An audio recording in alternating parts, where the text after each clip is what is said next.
রব্বুল আলামিন এই সূরাটা শুরু করলেন ঈমানদারদেরকে ডেকে। এই সূরার মধ্যে রব্বুল আলামিন 5 বার ঈমানদারদেরকে ডাক দিয়েছেন, আর একবার গোটা বিশ্বের সব মানুষদেরকে ডাক দিয়েছেন। পড়েন সুবহানাল্লাহ।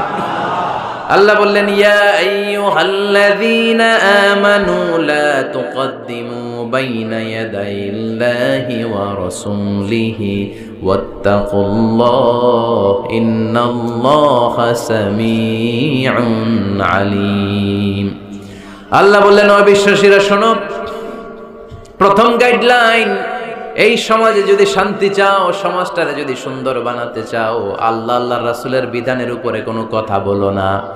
আল্লাহ আল্লাহর রাসূল যেই বিধান দিয়েছেন ওই বিধানটাই ফাইনাল। আল্লাহ আল্লাহর রাসূল যা বলছে ওইটা ফাইনাল, না আমার যা মন চায় ওইটা ফাইনাল? কারটা ফাইনাল? আল্লাহ আল্লাহর রাসূলেরটা ফাইনাল। কোন বিশ্বাসী নারী, কোন বিশ্বাসী পুরুষ আল্লাহ আল্লাহর বিধান চলে আসার পরে মন গড়া কোনো কাজ করতে পারে নাকি? মুমিন নারী পুরুষ সব সময় ওই বিধান পালন করে যেই বিধানটা আমাদের জন্য ফরজ করেছে কে? আল্লাহ আল্লাহ রাসূল যা বলেছে এটাই ফাইনাল। খবরদার, আল্লাহ এবং আল্লাহ রাসূলের দেয়া কোনো বিধানকে টপকে যেও না। Don't try to be over smart, বেশি স্মার্ট হতে যেও না। যতটুকু ইসলাম দিয়েছে ওইটার মধ্যেই থাকো। ইসলামের চেয়ে বেশি স্মার্ট কোনো কিছু হতে পারে? ইসলামের চাইতে কোনো কিছু বেশি মডার্ন হতে পারে? আল্লাহর দেয়া, আল্লাহ রাসূলের দেয়া কোনো আইনের চেয়ে কোনো স্মার্ট আইন পৃথিবীবাসী বানাতে পারে?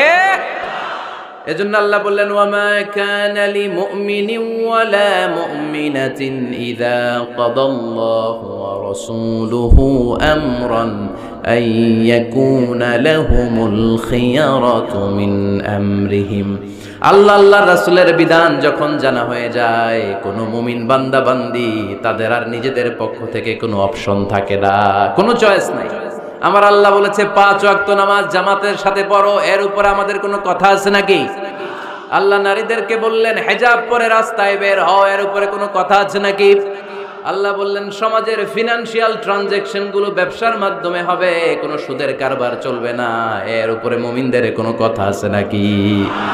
আল্লাহ আল্লাহ রাসূল যেটা বলেছে ওইটাই ফাইনাল, ওইটাই সবচেয়ে শ্রেষ্ঠ। খেয়াল রাখবেন, এর চেয়ে বেশি শ্রেষ্ঠ হতে পারে? এক সাহাবী বললেন, আমি সারা রাত তাহাজ্জুদ পড়ব, ঘুমাবো না। এক সাহাবী বলল, আমি আর স্ত্রীদের কাছে যাব না। আরেক সাহাবী বলল, সারা বছর আমি রোজা রাখবো, আমি কোনোদিন রোজা ভাঙবো না। আল্লাহ রাসূল সাল্লাল্লাহু আলাইহি ওয়াসাল্লাম রেগে গেলেন, কারণ আল্লাহ রাসূল সাল্লাল্লাহু আলাইহি ওয়াসাল্লাম কি এগুলো শিখাইছেন আমাদেরকে? সারা রাত তাহাজ্জুদ এগুলো শিখাইছে? সারা বছর রোজা শিখাইছে? স্ত্রীদের থেকে আলাদা দূরে দূরে থাকা এগুলো শিখাইছে? রাসূল সাল্লাল্লাহু আলাইহি ওয়াসাল্লাম রেগে গেলেন। দেখেন what a check and balance, Islam কতটা ভারসাম্যপূর্ণ জীবন ব্যবস্থা।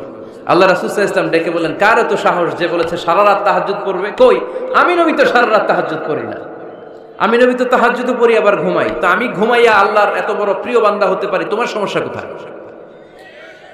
আমি নবী হয়ে 11 জন স্ত্রীর সাথে মেলামেশা করতে পারি, তোমার মিশতে সমস্যা কোথায়? আমি নবী রোজা রাখি, আবার মাঝে মাঝে রোজা রাখি না, দিনের বেলা খাই, এভাবে মানতে তোমার সমস্যা কোথায়? ইন্নী লা আখশাকুম লিল্লাহি ওয়া আতকাকুম লাহু। আমি নবী সবার চাইতে বেশি আল্লাহরে চিনি, আমার নবীর চাইতে আল্লাহরে বেশি কেউ চিনে? আরে নবী তো আমাদেরকে আল্লাহকে চিনিয়ে দিয়েছে, চিল্লায় বলেন ঠিক কি না?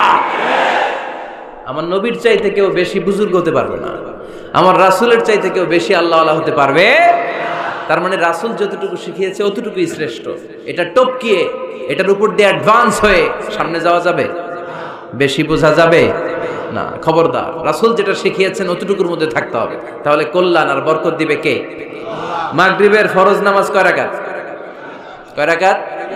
ফরিদপুরের কেউ যদি বলে আমি অনেক বড় আল্লাহর ওলি, আমি 5 রাকাত পড়বো সব বেশির জন্য, হ্যাঁ কি কয়? হবে না। 5 রাকাত তো সেজদা কয়েকটা বেশি আছে, এটার মধ্যে রুকু কয়েকটা বেশি, কষ্টও বেশি, হবে?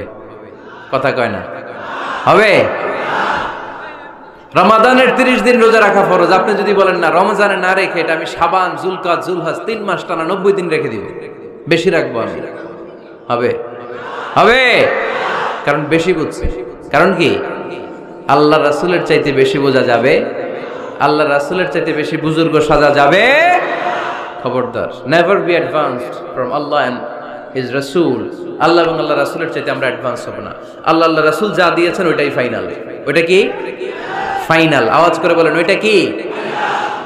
তাহলে সামাজিক সুখ সম্প্রীতির প্রধান মাধ্যম হচ্ছে আল্লাহ আল্লাহ রাসূল যা বলেছে এটাই আমরা মানব। এর উপরে আমরা কোনো কথা বলতে চাই। এরপর আল্লাহ ঈমানদারদেরকে আবার ডাক দিলেন, বললেন ইয়া আইয়ুহাল্লাযীনা আমানু লা তারফাউ আসওয়াতাকুম ফাওকা সাওতিন নবী। ও বিশ্বাসীরা খবরদার, আমার নবীর কণ্ঠের চাইতে তোমাদের কণ্ঠ বড় করো না। ঘোষণাটা কার? কারণ সাহাবারা আল্লাহ রাসূল সাল্লাল্লাহু আলাইহি ওয়াসাল্লামের চারদিকে এরকম ঘিরে বসে থাকতো। এজন্য সাহাবাদেরকে উদ্দেশ্য করে আল্লাহ বললেন, আমার নবীর গলার সাউন্ড যতটুকু তোমাদের সাউন্ড থাকবে অতটুকু বা অতটুকুর চেয়ে কম, এর চেয়ে বড় হওয়া যাবে তাহলে বেয়াদবি হয়ে যাবে। তাহলে কি হয়ে যাবে? বনু তামিম গোত্রের নেতা কে হবে? আল্লাহর হাবিব সাল্লাল্লাহু আলাইহি ওয়াসাল্লাম পরামর্শ করছিলেন। আবু বকর রাদিয়াল্লাহু তাআলা আনহু বললেন, আমার মনে হয় এই লোকটা হইলে ভালো হয়। ওমরে ফারুক বলে, না উনি না, আমার মতে এই লোকটা হইলে ভালো। সাইয়েদনা আবু বকর বললেন, আরে না ওমর, তুমি বুঝো নাই, আমি যার কথা বলেছি সে হলে সবচেয়ে ভালো, তার মধ্যে নেতৃত্বের গুণ আছে। সাইয়েদনা ওমরে ফারুক বলেন, না আপনি বুঝেন নাই, আপনার চেয়ে আমি ভালো বুঝছি, আমি যারে বলেছি সেই হবে নেতা। তর্ক আছে না নাই? এই তর্ক, কথার নাম কথা, কথার পিঠে কথা করতে করতে করতে করতে ওনাদের মধ্যে একটু ঝগড়ার একটা ভাব। বিশ্বনবী বসা, এই ঝগড়া করতে করতে সাউন্ড বড় হয়ে গেছে, এই উনি হবে, উনি বলে না উনি হবে। বিশ্বনবীর কণ্ঠের চাইতে কণ্ঠ উঁচু হয়ে গেল। আরশের উপর থেকে একটা ধমক দিলেন কে? আল্লাহ বললেন, খবরদার লা তারফাউ আসওয়াতাকুম ফাওকা সাওতিন নবী, নবীর কণ্ঠের চাইতে কণ্ঠ উঁচু করো না। ওয়ালা তাজহারু লাহু বিল কওলি কাজহারি বা'দিকুম লিবা'দ আন তাহবাতা আমালুকুম ওয়া আনতুম লা তাশউরুন। নবীর কণ্ঠের চাইতে তোমাদের কণ্ঠ যদি উঁচু হয়ে যায়, তোমাদের সব নেক আমলগুলো আমি আল্লাহ বাতিল করে দেব। ধমকটা ছোট না বড়? ছোট না বড়? মনোযোগ আছে আপনাদের? যদি নবীর কণ্ঠের চাইতে তোমাদের কণ্ঠ বড় হয়, জীবনে যত ইবাদত করছো সব বাতিল। নামাজগুলো বাতিল, কাজে আসবে না। হজ করছো বাতিল, রোজা রেখেছো বাতিল, সব বাতিল। বেয়াদবি করেছো নবীর সাথে, চিল্লায় বলেন ঠিক কিনা? নবীর কণ্ঠের চাইতে নিচু হতে হবে কণ্ঠ। এই আয়াত আসার পরে সাহাবারা তো এমন ভয় পেলেন, এবার নবীর কাছেই কেউ আসেনি। সুবহানাল্লাহ কইবেন না? ভয়ে আসে না, ভয়ে না জানি আমার কণ্ঠ আবার নবীর কণ্ঠের চাইতে উঁচু হয়ে যায়। ওমরে ফারুক রাদিয়াল্লাহু তাআলা আনহু ডানে ঘুরে বায়ে ঘুরে কাছে আসে না। আবু বকর রাদিয়াল্লাহু তাআলা আনহু ডানে ঘুরে বায়ে ঘুরে কাছে আসে না। আল্লাহর হাবিব ওমরে ফারুককে ডাক দিলেন, এই ওমর সামনে আসো, এদিকে আসো। ওমরে ফারুক আসলেন, কিন্তু ওমরে ফারুক এত আস্তে আস্তে কথা বলেন, বিশ্বনবী ওমরে ফারুকের কথা কানে শোনে না। সুবহানাল্লাহ নাই? এত আস্তে আস্তে ওমরে ফারুক কথা বলেন, বিশ্বনবী শুনতে পান না। ওমর কি বললা, একটু জোরে বলো না। ওমরে ফারুক একটু জোরে বললেন, তাও শুনেন না। বিশ্বনবী বললেন, আরেকটু সাউন্ড বড় করে বলো, আমি তো শুনি না, জোরে বলো। ভয়, কারণ কণ্ঠ যদি উঁচু হয়ে যায় আমার নবীর কণ্ঠের চাইতে, জীবনের সব ইবাদত শেষ। এজন্য কথা কওয়ার দরকার নেই, ইবাদতগুলো ঠিকঠাক আওয়াজ করে পড়তে হবে আল্লাহু আকবার। তাহলে 2 নাম্বার গাইডলাইন, লা তারফাউ আসওয়াতাকুম ফাওকা সাওতিন নবী, নবীর কণ্ঠের চাইতে কণ্ঠ উঁচু করো না। আপনারা হজ উমরা করেছেন কে কে দেখি? মাশাআল্লাহ, হাত নামান। যারা আমরা করি নাই, আমরা আল্লাহর কাছে কামনা করি, আল্লাহ আমাদেরকেও তুমি যাওয়ার তৌফিক দাও। আমিন। আমরাও যেন আমার নবীর কবরের সামনে দাঁড়িয়ে নবীর সালাম পড়তে পারি, তৌফিক দাও। আমিন। আমরাও যেন রাউদাতু মিন রিয়াদিল জান্নাহ ঢুকে 2 রাকাত নামাজ পড়তে পারি, তৌফিক দাও। আমিন। তোমার ঘরটা যেন তাওয়াফ করতে পারি, তৌফিক দাও। আমিন।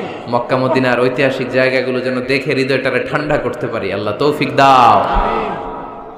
তো যারা গিয়েছেন তারা জানেন, মসজিদে নববীতে নামাজের পরে আপনারা যখন পূর্ব দিকে, প্রথম কাতারের পূর্ব দিকে সবাই লাইন ধরে যেতে যেতে প্রথমে বাম দিকে পড়ে রাউদাতুম মিন রিয়াদিল জান্নাহ, জান্নাতের বাগান সমূহ থেকে একটা বাগান। পুরো মসজিদে নববীর কার্পেটের এক কালার, ওই রাউদাতুম মিন রিয়াদিল জান্নাহর কার্পেটের আরেক কালার। আল্লাহ রাসূল সাল্লাল্লাহু আলাইহি ওয়াসাল্লামের ঘর আর মিম্বার এতটুকু জায়গাকে অন্য কালারের কার্পেট দেয়া হয়েছে। এটা দুনিয়ার বুকে জান্নাতের টুকরার মধ্যে থেকে একটা টুকরা। কোন সুবহানাল্লাহ। হাজিরা খুব ভিড় করে এখানে নামাজ পড়ার জন্য। এটা বাম দিকে পাবেন। এরপরে যেতে যেতে কিছু দূর যাওয়ার পরেই বাঁ দিকে পাবেন বিশ্বনবী সাল্লাল্লাহু আলাইহি ওয়াসাল্লামের কবর, আল কবর আশ শরীফ। আমার নবী এখানে শুয়ে আছে। যেই নবীর কথা আজীবন ওয়াজে শুনলেন, যেই নবীরে নামাজের তাশাহুদে বসে সালাতু সালাম পড়ে শোনান, যে নবীর জন্য দেহের তাজা রক্ত আমরা বিলিয়ে দিতে রাজি, ওই নবীর কবরের সামনে যে যখন দাঁড়াবেন আর ভাববেন আমার আর নবীর থেকে ব্যবধান 5-6 হাত, এইখানে আমার নবী শুয়ে আছে, এইখানে আমি, আপনি কি ধৈর্য ধারণ করতে পারবেন? কথা বলেন, নিজেকে সামলে রাখতে পারবেন? আমার নবীর কোন উম্মত প্রথম যখন উমরা করতে যায়, হজ করতে যায়, নবীর কবরের সামনে দাঁড়িয়ে নিজেকে সামলে রাখতে পারে না, চিৎকার দিয়ে কান্না আসে, চোখ দিয়ে ধা ধা করে অশ্রু ঝরে। যেই নবীর ভালোবাসা আমার হৃদয়ের মধ্যখানে, আমার নবী নাকি শোয়া আছে এই জায়গায়, এই জায়গায় আমার নবী শোয়া, সহ্য হয় না, বুক ফেটে চিৎকার আসে, কিন্তু চিৎকার দেয়া যায় না। কারণ যে আয়াতের তাফসীর আপনাদেরকে শোনাচ্ছি, এই আয়াতটা বিশ্বনবীর কবরের উপরে লেখা, লা তারফাউ আসওয়াতাকুম ফাওকা সাউতিন নবী, তুমি নবীর দরবারে এসেছো, এখানে বড় গলায় আওয়াজ করে কোনো কথা বলা যাবে না, চিল্লায় বলেন ঠিক কি না? এই আয়াতটা আজও লেখা নবীর কবরের উপর, লা তারফাউ আসওয়াতাকুম ফাওকা সাউতিন নবী, এটা নবীর দরবার, এখানে চিৎকার চেঁচামেচি করে দুরূদ পড়া যাবে না, লাফালাফি করা যাবে না, ভদ্রভাবে আন্তরিকতার সাথে বিনয়ের সাথে নবীরে সালাম দিতে হবে। সুবহানাল্লাহ পড়ো। আল্লাহ রাসূল সাল্লাল্লাহু আলাইহি ওয়াসাল্লাম আমাদের থেকে বিদায় নিলেন, কিন্তু এই আয়াতের হুকুম আজও আছে না নাই? অনুরূপভাবে যারা আমাদের উস্তাদ, মা বাবা, আধ্যাত্মিক নেতা, ধর্মীয় গুরু, ইসলামী আন্দোলনের নেতা, তাদের সামনেও উচ্চবাচ্য করে আওয়াজ করা যাবে, তাদের সাথে ভদ্র ভাষায় কথা বলার দরকার আছে না নাই? তাহলে দুইটা গাইডলাইন আমরা পেলাম। প্রথম গাইডলাইন হচ্ছে আল্লাহ রাসূল যা বলেছে এটাই ফাইনাল, এটাই কি? কথা বোঝে নাই? আল্লাহ রাসূল যা দিয়েছে সেটা কি ফাইনাল। আর 2 নাম্বার হচ্ছে নবীর কণ্ঠের চাইতে কণ্ঠ উঁচু করা যাবে? যাবে না। 3 নম্বরে আল্লাহ মুমিনদেরকে আবার ডাক দিলেন, বললেন ইয়া আইয়ুহাল্লাযীনা আমানু ইন জাআকুম ফাসিকুম বিনাবাইন ফাতাবায়ানু, কেউ যদি তোমাদের কাছে কোনো সংবাদ নিয়ে আসে, সংবাদটা বিশ্বাস করার আগে যাচাই করে নাও। আদেশটা কার? জোরে বলেন। আমরা কিছু শুনলেই বিশ্বাস করি, এরকম আছে না নাই? যা শুনে তাই বিশ্বাস করে, এরকম করা যাবে? তো কি করবেন তাইলে? হ্যাঁ, কি করতে হবে? ঠিক না বে ঠিক? হ্যাঁ, ঘটনাটা ঠিক না বে ঠিক, এটা আমাদেরকে যাচাই করতে হবে। You have to justify the news, you have to verify the report, whatever you found in social media or Facebook, don't share. Think twice before you share, man. Share করার আগে 2 বার ভাববেন যে শেয়ার করব কি করব না। একটা কিছু পাইলেই শেয়ার মেরে দেয়, সে দিচ্ছে শেয়ার, তার বন্ধু দেয় শেয়ার, পুরা ফেসবুকের মধ্যে মারামারি, আছে না নাই? আসলে এরকম কিছু ঘটেই নাই, আছে না নাই?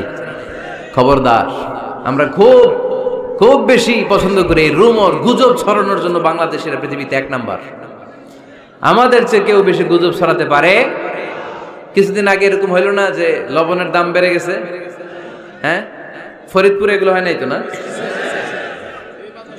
এই বাজারেও লবণ ছিল না তখন? কয় বস্তা? এক একজন 2 বস্তা করে। আপনি কয় বস্তা নিছেন? নেন নাই? তো এই যে দেখেন গুজবের কারণে আসলে লবণ পর্যাপ্ত। আরে আমগো দেশে লবণ থাকবে না, লবণ থাকবে কই?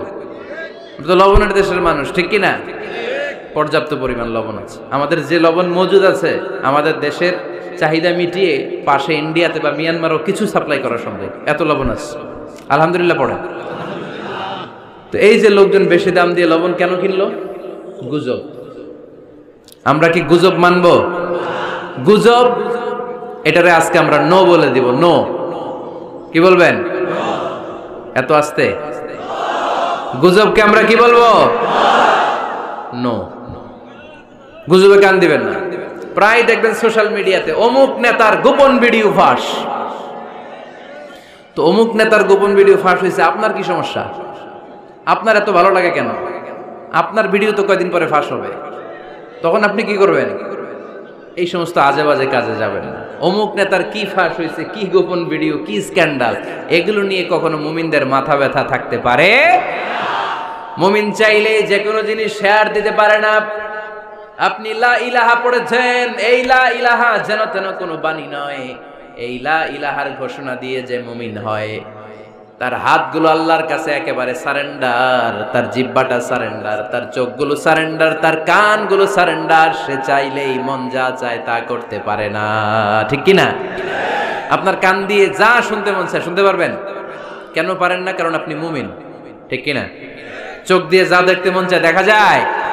যেন কানে শুনি সদা তোমার কালাম, এ খোদা চোখে যেন দেখি শুধু কোরআনের আয়াত। শোনো আমার মুনাজাত, শোনো শোনো ইয়া ইলাহি আমার মুনাজাত, শোনো আমার মুনাজাত। পড়েন আমিন। তাহলে ফাতাবায়ানু, নিউজ একটা শুনলেই আমরা শেয়ার দিব না ভাই, আমরা একটু চেক করব, ক্রস চেক, ডাবল চেক, নির্ভরযোগ্য তথ্যসূত্র তালাশ করব যে আসলে এই ঘটনাটা ঘটছে কিনা। 100% যখন আপনি confirm, then you may share in Facebook, that's not a big deal. দেন শেয়ার দেন, জনসচেতনতার জন্য শেয়ার দেন, সমস্যা নাই। কিন্তু না জেনে শেয়ার দেওয়া যাবে? কথা বলেন। আল্লাহ রাসূল সাল্লাল্লাহু আলাইহি ওয়াসাল্লামের জীবনে এরকম একটা ঘটনা ঘটেছিল। হারিস বিন মিরার রাদিয়াল্লাহু তাআলা আনহু বনুল মুস্তালিকের যুদ্ধে জেতার পরে হারিস বিন মিরারকে বিশ্বনবী দায়িত্ব দিলেন যে হারিস বিন মিরার, তুমি এই এলাকার নেতা, কি করতে হবে আমাদের? বিশ্বনবী বললেন, নামাজ পড়বা, রমাদানের রোজা রাখবা, যাকাত আদায় করবা। মেরার বলে, তাহলে যাকাত নেন? বিশ্বনবী বললেন, না, 1 বছর পূর্ণ হওয়ার পরে যাকাত দিতে হয়। যাকাত কয় বছর পর পর? যাকাত প্রতিদিন দেয়া লাগে।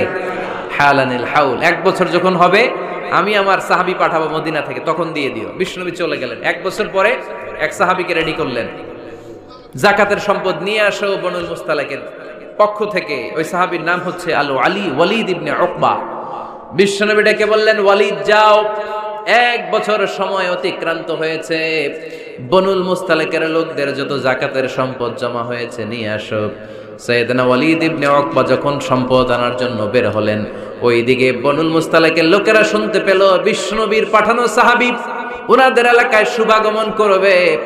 ওই সাহাবীকে লাল গাড়িচার সংবর্ধনা দেওয়ার জন্য সেনাবাহিনী সহ পুরো এলাকা থেকে সব সৈন্যবাহিনী সহ তারা মরুভূমির মধ্যে এসে দাঁড়িয়ে রয়েছে। সুবহানাল্লাহ পড়ে। নবীর সাহাবীর আগমন হবে, নবীর সাহাবীর শুভাগমন। উনি এসে আমাদের এলাকার যাকাতের টাকা কালেকশন করে নিয়ে যাবে, ওনাকে সংবর্ধনা দিব, বের হও। তলোয়ার নিয়ে, ঘোড়া নিয়ে, গার্ড দিয়ে আমরা দাঁড়িয়ে থাকি। তো মরুভূমিতে সবাই দাঁড়ায় আছে। আল ওয়ালিদ ইবনে উকবা মদিনা থেকে বিশাল রাস্তা পাড়ি দিয়ে যখন বনুল মুস্তালিকের এলাকার কাছাকাছি দূর থেকে দেখে তলোয়ার নিয়ে লোকজন দাঁড়ায় আছে। কি নিয়ে দাঁড়ায় আছে? উনি ভাবছে আমারে মারার জন্য দাঁড়ায় আছে। উনি মনে মনে ভাবলেন, বিশ্বনবী পাঠালেন যাকাত নেয়ার জন্য, যাকাত পরে নিব, আগে জান সামলাই। কারণ এলাকার লোকেরা সব তলোয়ার নিয়ে সেনাবাহিনী সহ দাঁড়ানো। আসলে কথাটা কি ঠিক? মারার জন্য দাঁড়ায় আছে? কি জন্য? সম্মান দেওয়ার জন্য, ওয়েলকামিং রিসেপশন দেওয়ার জন্য। উনি ভাবলেন আমারে কচু কাটা করবো, এক কাজ করি, ওদিকে না যে অ্যাবাউট টার্ন, উল্টা করি। যেই চিন্তা ওই কাজ। সাহাবী আল ওয়ালিদ ইবনে উকবা উল্টা ঘুরে গেলেন, মন্দ ধারণা নিয়ে ফিরে যেয়ে বিশ্বনবীরে বললেন, নবী আপনি আমার মায়ের খাওয়ার জন্য পাঠাইছিলেন, যাকাত আনার জন্য পাঠিয়েছেন, কিন্তু তারা যাকাত তো দিবেই না, আমারে হত্যার জন্য তলোয়ার নিয়ে দাঁড়িয়েছিল গো নবী। কথা কি সত্য? উনি ভুল বুঝতে পারছেন, উনি ভুল বুঝেছেন। না বুঝে ভুল কথায় বিশ্বনবীর কাছে প্রচার করে দিলেন। আল্লাহর হাবিব সাল্লাল্লাহু আলাইহি ওয়াসাল্লাম সহজ সরল মনা নবী, সাহাবী তো আর মিথ্যা বলবেন না। বিশ্বনবী বিশ্বাস করলেন। বিশ্বাস করে খালিদ ইবনে ওয়ালিদের নেতৃত্বে 1000 সৈন্যের অভিযান পাঠালেন। বললেন, যাও, যে দেখো ঘটনা কি, ঘটনা সত্য হলে অভিযান চালাও। আল্লাহ বলে, নবী অভিযান পরে চালায়েন, একটু থামেন। ফাতাবায়ানু ইন জাআকুম ফাসিকুম বিনাবাইন ফাতাবায়ানু। নবী ওয়ালিদ এসে আপনার কাছে দেই তথ্য প্রচার করেছে, তথ্যটা সঠিক নয়, আগে যাচাই করেন, তারপরে অ্যাকশনে যান। ঠিক কি না? আমরা ডাইরেক্ট অ্যাকশন মারি। আমরা কি করি? Action, action, direct action. সত্য না মিথ্যা ধার ধারি না। আল্লাহ বললেন, নবী অভিযান চালাবেন না। ওয়ালিদ যেই কথা আপনারে বলেছে এই কথাটা সত্য নয়, আন তুসিবু কওমান বিজাহালাতিন ফাতুসবিহু আলা মা ফাআলতুম নাদিবিন। আপনি যদি ওই মুসলমানদের এলাকায় না জেনে অভিযান পাঠান, এই অভিযানে যদি কেউ মারা যায়, প্রত্যেকটা মৃত্যুর দায়ভার কিন্তু আপনার কাঁধেই বর্তাবে গো নবী। ঠিক কি না? এই যে আপনি চেক না করে, জাস্টিফাই না করে, নিশ্চিত না হয়ে, ওয়ালিদের কথায় বিশ্বাস করেই বনুল মুস্তালিককে অ্যাটাক করার জন্য 1000 সৈন্যবাহিনী পাঠালেন। ওরা যদি আক্রমণ করতো, কেউ যদি মারা যেত, এই দায়ভার কার? আমার নবীর। ঠিক কিনা? নবীকে শিখানোর মাধ্যমে আল্লাহ তাআলা গোটা উম্মাহকে শিখাই দিলেন, ইন জাআকুম ফাসিকুম বিনাবাইন ফাতাবায়ানু।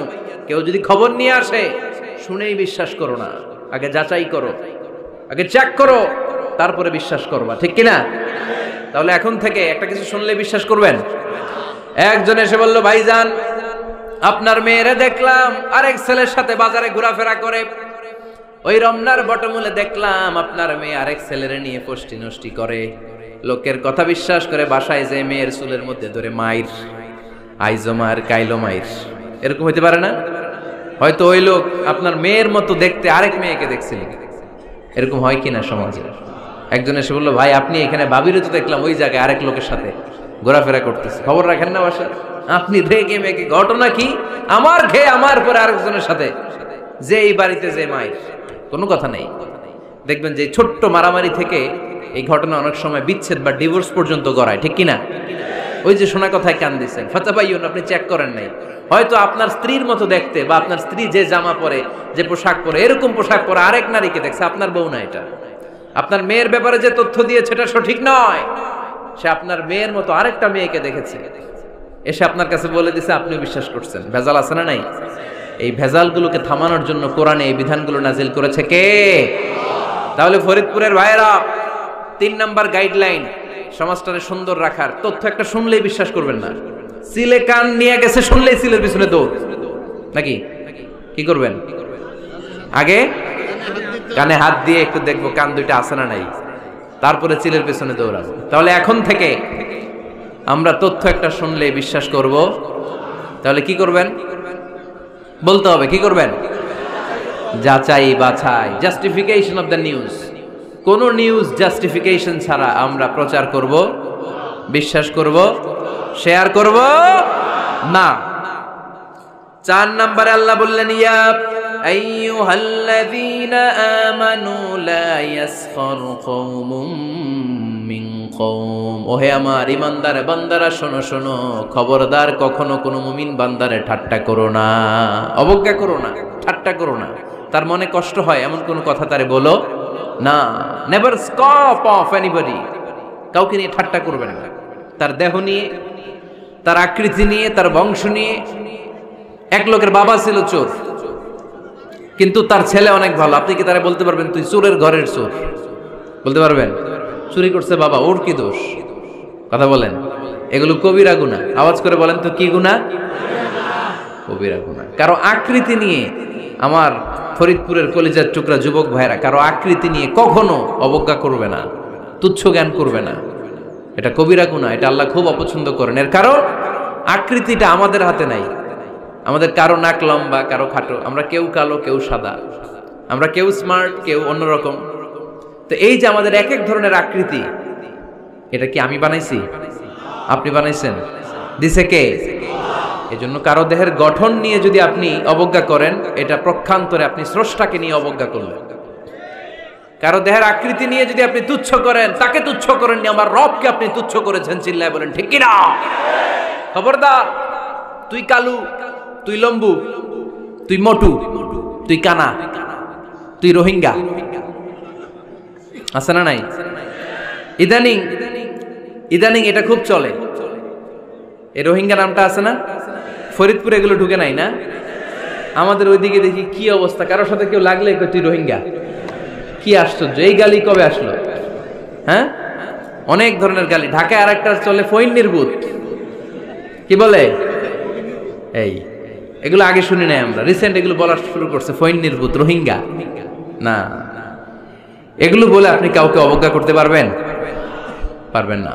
খবরদার, এটা কবিরা গুনাহ, এটা ছোট গুনাহ মনে করবেন না। কারণ আকৃতি নিয়ে তুচ্ছ করা যায় না, কারণ আকৃতি দান করেছে কে?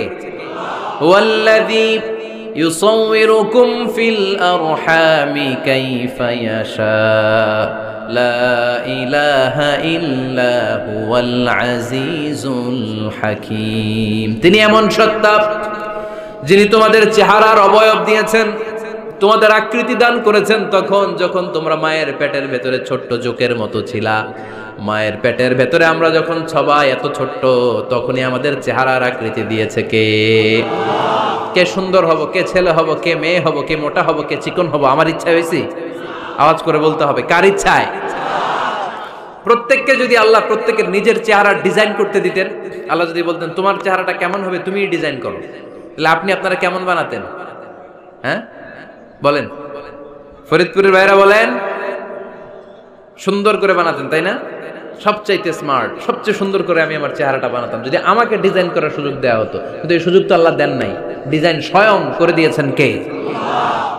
কোন নারীকে যদি আল্লাহ বলতে এই নারীরা তোমাদের চেহারা কার কেমন লাগবে তোমরা বানাও, প্রত্যেক নারী কি করতো? বিশ্ব সুন্দরী করে নিজেকে বানাতো। খুদ ধরার মতো কোনো জায়গা সে নিজের জন্য রাখতো না, ঠিক কিনা? কিন্তু এটা আল্লাহ দেন নাই। এই আকৃতিটা আমাদেরকে সরাসরি দান করেছেন কে? খবরদার, আমাদের অনেকে বিকলাঙ্গ, আমাদের অনেকের হাত ছোট, পা বড়, দেখতে মোটা, কেউ চিকন, কেউ কালো। খবরদার, কারো আকৃতি নিয়ে কখনো কোনো অবজ্ঞার সুরে, ঠাট্টার সুরে কোনো কথা আমরা বলবো না। রাজি আছেন? সবাই রাজি আছেন? আল্লাহ রাসূল সাল্লাল্লাহু আলাইহি ওয়াসাল্লামের এক সাহাবী ছিল, নাম ইবনে মাসউদ রাদিয়াল্লাহু তাআলা আনহু। ওনার পায়ের নলা ছিল খুব চিকন, অস্বাভাবিক চিকন, স্বাভাবিক না। তো উনিও এটা ঢেকে রাখতেন, দেখাতেন না কাউকে। একদিন উনি খেজুর পাড়ার জন্য খেজুর গাছে উঠলেন।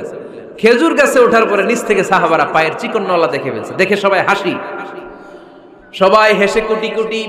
বিশ্বনবী বললেন, হেসো না, খবরদার, আমার ইবনে মাসুদের পায়ের চিকন নলা দেখে হেসো না। আমার ইবনে মাসুদের এই পায়ের চিকন নলা যদি মিজানের পাল্লায় উঠিয়ে দেয়া হয়, কিয়ামতের দিন উহুদ পাহাড়ের চেয়েও ভারী হয়ে যাবে। খবরদার, আমার ইবনে মাসুদকে আমার আল্লাহ অনেক পছন্দ করে, তার পা চিকন দেখে তাকে তুচ্ছ করো না। আল্লাহর হাবিব সাল্লাল্লাহু আলাইহি ইসলামের 11 জন স্ত্রীর মধ্যে থেকে একজন স্ত্রী ছিলেন একজন স্থূল আকৃতির, অবিসিটি ছিল, একটু মোটা। ওনার নাম ছিল সাফিয়া রাদিয়াল্লাহু তাআলা আনহা। তা আম্মা জান আয়েশার সাথে একবার সাফিয়ার ঝগড়া। নবীদের বউদের মাঝে মাঝে মাঝে ঝগড়া হতো, তবে সেটা হতো মধুর ঝগড়া। সুবহানাল্লাহ পড়েন। আম্মা জান আয়েশা রাদিয়াল্লাহু তাআলা আনহার বাসায় একদিন বিশ্বনবী বসা ছিলেন। আরেকজন স্ত্রী, বিশ্বনবীর আরেকজন স্ত্রী রান্না করে কিছু খাবার আম্মা জান আয়েশার ঘরে পাঠিয়েছেন। এক দাসী দিয়ে বলল, যাও এটা আয়েশার ঘরে দিয়ে আসো, কারণ নবী আয়েশার ঘরে। আম্মা জান আয়েশা রাদিয়াল্লাহু তাআলা আনহা বললেন, এগুলো কি? ওই দাসী বলে, তরকারি। কে দিছে? অমুক স্ত্রী। কেন দিয়েছে? আমি কি রান্না করতে পারি না? তোমরা রান্না তোমরা খাও। এই কথা বলে পাতিল সহ উড়ায় মারছে চেহারার মধ্যে। এর কারণ ওনারা মানুষ ছিলেন, মানবীয় ব্যাপারগুলো ওনাদের মধ্যেও কাজ করত। আবার এক স্ত্রী ঝোল দিয়ে রান্না করে কিছু খাবার নিয়ে এসেছে। আম্মা জান আয়েশা রেগে মেগে ওই ঝোল নিয়ে ওই স্ত্রীর গালের মধ্যে মেখে দিয়েছেন। বিশ্বনবীর আরেক বউয়ের গালের মধ্যে ওই ঝোল লাগাই দিচ্ছে। এবার ওই স্ত্রী বিশ্বনবীর কাছে যেয়ে বলে, ইয়া রাসূলুল্লাহ, দেখেন আয়েশারে আপনি বেশি আদর করেন তো, দেখেন কি করে আমাদের সাথে। এই যে আমাদের গালের মধ্যে ঝোল মাখাই একেবারে মেকআপ বানাই দিচ্ছে। বিষ্ণু সাল্লাল্লাহু আলাইহি ওয়াসাল্লাম বললেন, তাই আয়েশাকে ডাকো। আম্মা জান আয়েশা রাদিয়াল্লাহু তাআলা আনহা আসলেন। আল্লাহ রাসূল সাল্লাল্লাহু আলাইহি ওয়াসাল্লাম বললেন, তুমি কি আমার এই স্ত্রীর সাথে এমন আচরণ করেছো? আম্মা জান আয়েশা বললেন, করেছি। কেন? আম্মা জান আয়েশা বললেন, তখন মেজাজটা গরম ছিল, এখন বুঝতে পারতেছি আসলে এই কাজটা করা ঠিক হয় নাই। এবার বিশ্বনবী বিচার করবেন। বিশ্বনবী বললেন, আল কিসাস, যেমন করা হয়েছে বিচার হবে তেমন। তোমার গালে যেমনি ঝোল লাগাই দিয়েছে, তুমি একটু ঝোল নিয়ে আয়েশার গালে লাগাই দাও। সুবহানাল্লাহ পড়বেন না? ওই স্ত্রীও কিছু ঝোল নিয়ে আম্মা জান আয়েশার গালে লাগাই দিল। এখন দুইজনে হাসতেছে। বিশ্বনবীও হাসলেন, আরশের উপর থেকে খুশি হয়ে গেলেন কে? তো স্ত্রীদের মধ্যে মাঝে মাঝে এটা ঘটতো। সাফিয়া রাদিয়াল্লাহু তাআলা আনহা ছিলেন একটু মোটা। আম্মা জান আয়েশা বললেন, ইয়া রাসূলুল্লাহ, দেখেন আপনার মুটি বউ, আপনার মুটকি বউ, এই মুটি বউ বলে একদিন একটা গালির মতো দিয়ে ফেলছে। আল্লাহ রাসূল সাল্লাল্লাহু আলাইহি ওয়াসাল্লাম রেগে গেলেন, বললেন, আয়েশা এটা কেমন কথা তুমি বললা মুটি? আমার সাফিয়ারে তুমি মুটি বলে গালি দিলা রে আয়েশা। ইয়া আয়েশা লাকাদ কুলতি লা কালিমা লাউ মুজিজাত বিমাইল বাহরি লামাজাজাতহু। এমন একটা মন্তব্য তুমি সাফিয়ার ব্যাপারে করে ফেলেছো রে আয়েশা, এই কথাটা যদি সাগরের নীল পানির মধ্যে ছেড়ে দেয়া হয়, এই কথার পঙ্কিলতার কারণে, এই কথার কর্দমাক্ততার কারণে এই কথার পঙ্কিলতার কারণে সাগরের সব পানিগুলো মুহূর্তের মধ্যে কালো হয়ে যাবে। এই কথাটা সাগরে ফেলে দিলে সাগরের নীল পানি পুরোটা কালো হয়ে যাবে। আয়েশা, খবরদার, কাউকে তুচ্ছ করে অবজ্ঞা করে কখনো কিছু বলা যাবে না। এই জিহ্বাটা এটা ভয়ঙ্কর একটা অঙ্গ। বেশিরভাগ পাপ এই জিহ্বা দিয়ে হয়। কি দিয়ে হয়? এজন্য সাহাবারা জিহ্বা ধরে মাঝে মাঝে জিহ্বার মধ্যে ব্যাত মারতেন আর বলতেন, জিহ্বা তোর জন্য আমি আটকে যাব কিয়ামতের দিন। আমলিক আলাইকা লিসানাক, নিজের জিহ্বার মালিক নিজে হন। আপনার জিহ্বার মালিক যেন শয়তান না হয়ে যায়। জিহ্বা আপনার, শয়তানের ভাষায় আপনি কথা বলেন কেন? খবরদার, প্রতিটা কমেন্ট, প্রতিটা কথা, প্রতিটা মন্তব্য, এগুলোর ব্যাপারে কিয়ামতের দিন পাই টু পাই করে আপনার কাছে আল্লাহর সুপ্রিম কোর্টের কাঠগড়ায় দাঁড় করিয়ে আপনারা জিজ্ঞেস করবে কে? এজন্য বিশ্বনবী বলছেন, মাইয়াদমান লি মা বাইনা লিহিয়াইহি ওয়া মা বাইনা রিজলাইহি আদমান লাহুল জান্নাহ। আমার কোন উম্মত যদি দুইটা অঙ্গের গ্যারান্টি আমারে দেয়, আমি আমার উম্মতকে জান্নাতের গ্যারান্টি দেব। দুইটা অঙ্গের, একটা হলো জিহ্বা আর একটা লজ্জাস্থান। দুই চোয়ালের মাঝে যা থাকে লিজ্জা, জিহ্বা, আর দুই পায়ের মাঝখানে যা থাকে লজ্জাস্থান। এই দুইটা অঙ্গের গ্যারান্টি যদি বিশ্বনবীকে আপনি দেন যে নবী, জিহ্বা আর লজ্জাস্থান এই দুইটা অঙ্গের কোনো পাপ আমি করব না, নবী বলে আমি দুনিয়ায় তোমার জান্নাতের গ্যারান্টি দিলাম। এজন্য জিহ্বাটারে সামলান, যা মনে চায় বললেন না। খবর আছে না নাই? খবর আছে। মা ইয়ালফিযু মিন কাউলিন ইল্লা লাদাইহি রাকীবুন আতীদ। যা মুখ দিয়ে বের হয় লিখে রাখার জন্য দুইজন ফেরেশতা রেডি করে রেখেছে কে? চিল্লায় বলেন। যতদিন আমরা বেঁচে থাকবো ততদিন থাকবে আমাদের কাঁধে। আমরা মরে যাবো, এই ফেরেশতারা উড়াল দিবে, ঠিক কিনা? দুই কান্দে জি ছিল যে তোমার দুইজনা পাহারা, তোমারে একলা থইয়া পালাইছে তাহারা। তোমার আটকুঠুরি নয় দরজা বন্ধ এবার হলো রে হলো। মুখে আল্লাহ রসুল সবে বলো, ও মুখে আল্লাহ রসুল সবে বলো। দুয়ারে আইসাছে পালকি নাই হরি গাও তোলো রে তোলো। মুখে আল্লাহ রসুল সবে বলো, ঠিক না? এজন্য সাবধান। আমলিক আলাইকা লিসানাক, নিজের জিহ্বার মালিক নিজে হন। মন যা চায় মুমিন তখন ইচ্ছা মতো মন মতো কোনো মন্তব্য ছুটতে পারে না। বিশ্বাসী বলে যদি নিজেকে দাবি করে, নিজের জিহ্বার মালিক নিজে থাকার দরকার আছে না নাই? তাহলে 4 নম্বরে আল্লাহ বললেন, লা ইয়াসখার কওমুন মিন কওম, কেউ কাউরে ঠাট্টা করব না আমরা। অবজ্ঞার সুরে কোনোদিন কাউরে কোনো কথা বলবো না। রাজি আছেন? সবাই রাজি? কষ্ট হচ্ছে? হ্যাঁ, আরো কিছু সময় চলবে? চলবে? তাকবীর পড়েন তো, লিল্লাহে তাকবীর।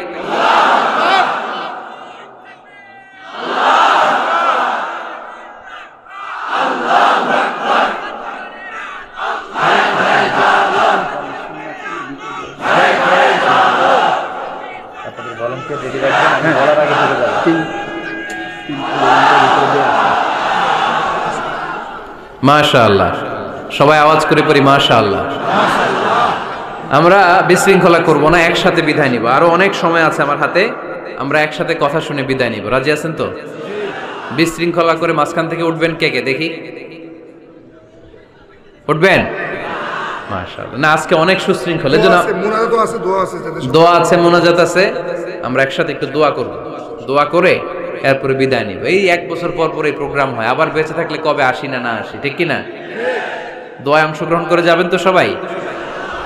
মাশাআল্লাহ, আজকের প্রোগ্রাম অনেক সুশৃঙ্খল। আমি যখন নামি তখনই ভালো লাগতেছিল আমার, কারণ ধাক্কা ধাক্কি করে এমন ভাবে হেলিকপ্টারের উপর মানে ঝাপটে পড়ে লোকজন, এতে অনেক সমস্যা। আমরা বেরোতে পারি না, প্রোগ্রামে আসতে পারি না, দেরি হয়ে যায়, সব কিছু ডিসঅর্ডার হয়ে যায়। আজকে এত সুশৃঙ্খল ব্যবস্থাপনা আমার খুব ভালো লেগেছে, আলহামদুলিল্লাহ। ফরিদপুরের মানুষ খুবই সুশৃঙ্খল।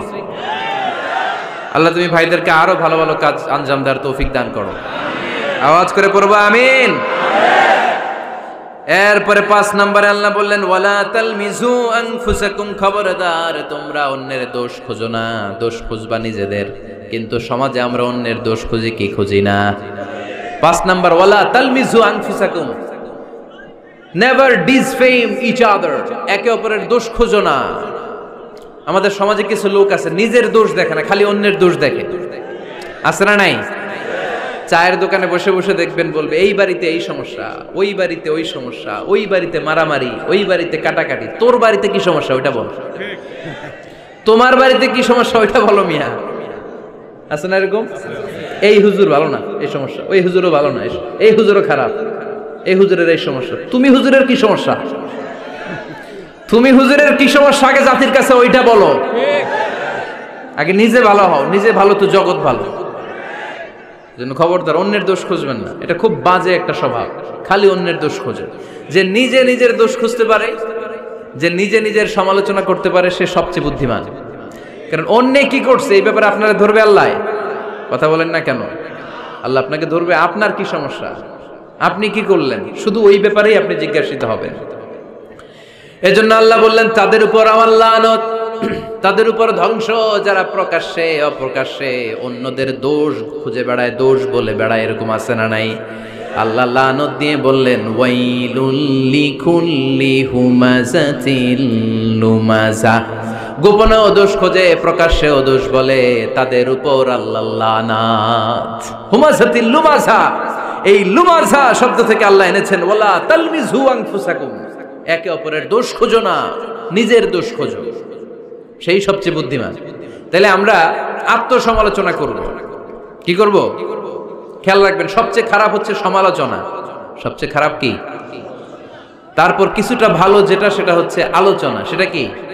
আলোচনা। সবচেয়ে ভালো হচ্ছে আত্মসমালোচনা। সবচেয়ে ভালো কি? তাহলে তিনটা বললাম। এক হচ্ছে সমালোচনা, আমরা করব না, আমরা করব আলোচনা, আর সবচেয়ে বেশি করব আত্মসমালোচনা, সেলফ ক্রিটিসিজম।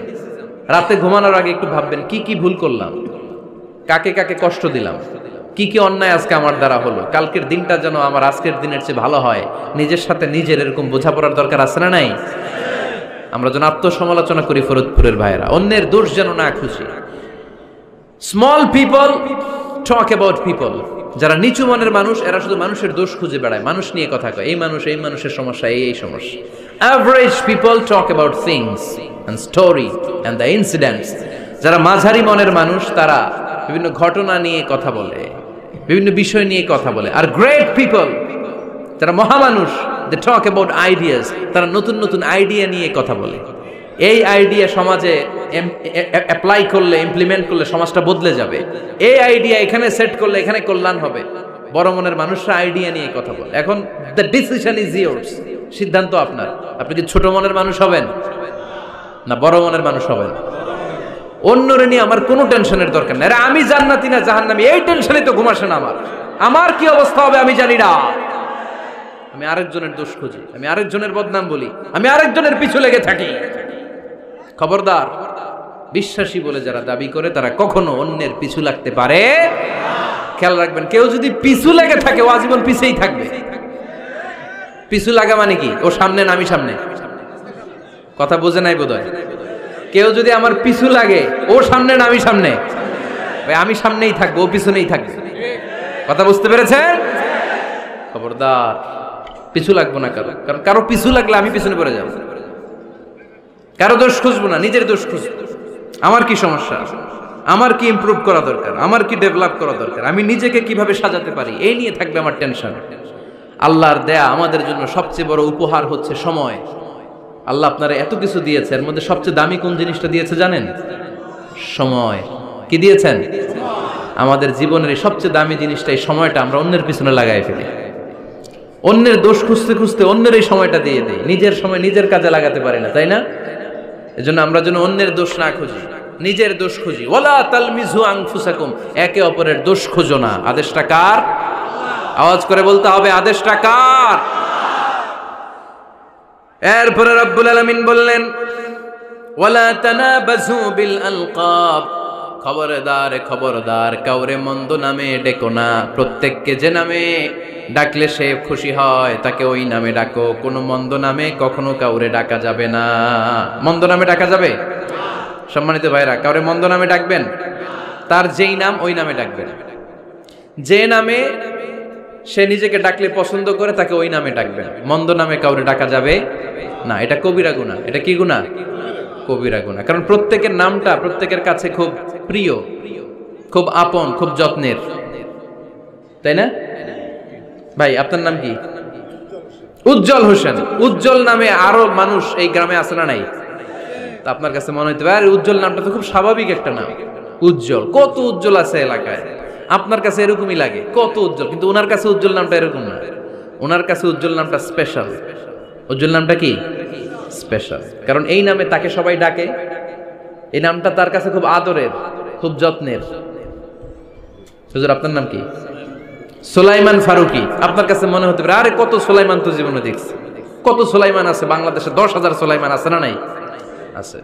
তো আপনার কাছে এরকম মনে হয়, কিন্তু ভাইজানের কাছে কি এরকম মনে হয় না? ভাইজানের কাছে সুলাইমানটা খুব দরদের, খুব প্রিয়, খুব আদরের। কারণ এই নামে ভাইজানকে সবাই চিনে, ঠিক কিনা? আমার নাম মিজান। আপনার কাছে মনে হইতে পারে আরে এই নামের কত লোক আছে বাংলাদেশ, আছে না? আমার কাছে এই নামটা খুব দরদের। কারণ আমারে মিজান বললে আমি বলি কি, আরেকজনে ডাকলে আমি তাকাই, ঠিক কিনা? ভাবছি আমারে ডাকছে, কারণ এই নামটার প্রতি আমার একটা দুর্বলতা কাজ করে, এটা আমার পরিচয় বহন করে প্রত্যেকের কাছে। প্রত্যেকের নামটা এমন, এজন্য কারো নাম যখন নিবেন সুন্দরভাবে নিবেন। প্রত্যেকে প্রত্যেকের নামকে পছন্দ করে। তার প্রমাণ, কেউ কাগজ কলম পাইলেই দেখবেন নিজের নাম লেখে, সিগনেচার মারে, আছে না নাই? বিশেষ করে সাগরে ঘুরতে গেলে বালুর মধ্যে প্রত্যেকে প্রত্যেকের নাম লেখে, দেখবেন, দেখছেন? কক্সবাজারে ঘুরতে গেছেন কারা কারা দেখি? ওরে ফরিদপুরের লোক ঘুরতে যাইতে দেখি অনেক। আচ্ছা, দেখবেন আমি অনেককে দেখেছি সাগর পাড়ে বালুর তীরে বালু পেলেই প্রত্যেকে নিজের নামটা লেখে, লেখে আবার লাভ চিহ্ন দেয় এমনি বড় করে একটা, কি দেয়? লাভ। মানে কি? তার মানে আমার নামটারে আমি ভালোবাসি। প্রত্যেকে প্রত্যেকের নামটারে বড্ড ভালোবাসি। এজন্য কখনো এই রোহিঙ্গা